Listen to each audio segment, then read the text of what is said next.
Bodhgaya temple act 1949 के अनुसार बौद्ध लोग न प्रचार कर सकते हैं, न वहाँ आने वाले दान का सदुपयोग कर सकते हैं, न उस दान से कोई स्कूल बना सकते हैं, न वहाँ से बुद्ध धर्म का प्रचार कर सकते हैं। बाप जेल के अंदर बंद है तो जाके नमस्ते करके आने से, मिठाई खिलाने से उससे होगा क्या? उसको मुक्त कराना है तो मुक्त कराने के लिए क्या करना पड़ेगा? संघर्ष करना पड़ेगा।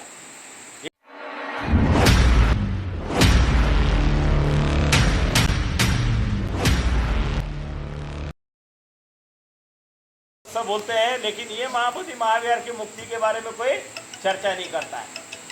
अभी देखिए, जैसे कि बाप जेल के अंदर बंद है, अब बाप जेल के अंदर बंद है, मैंने महाबोधि विहार में समझो भगवान बुद्ध है, मोमबत्ती ले जाएंगे, अगरबत्ती ले जाएंगे, फूल ले जाएंगे, चढ़ा देंगे, नमस्ते करेंगे और वापस आ जाएंगे।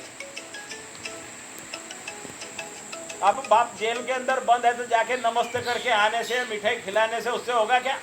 उसको मुक्त कराना है तो मुक्त कराने के लिए क्या करना पड़ेगा? संघर्ष करना पड़ेगा, इकट्ठा होना पड़ेगा, अन्याय के खिलाफ लड़ना पड़ेगा, तभी तो आज़ाद होगा। नहीं तो जाके वहाँ जैसे पिताजी है, पिताजी के सामने आप बेटा, पिताजी आप बहुत महान हो, ये जो हम वंदना बोलते हैं उसमें क्या है? वंदना में क्या बोलते हैं? स्तुति है, बुद्ध के गुणों की स्तुति है। अब स्तुति बोलते रहेंगे तो क्या होगा? स्तुति बोलते रहेंगे तो उससे क्या होगा?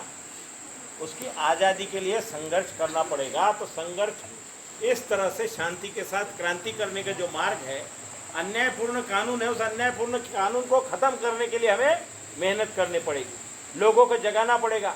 अरे अब ये शादी ब्याह श्राद्ध वगैरह छोड़ो, मुक्ति का मार्ग करो, ये मुक्त हो जाएगा तो फिर बाद में तो जिंदगी पड़ी हुई है शादी लगाने में, संस्कार कराने में और इसमें।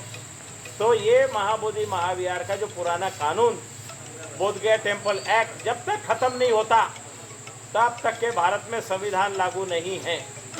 संविधान दिखाने के लिए है केवल। संविधान अगर लागू होता है यहाँ पर तो क्या होता?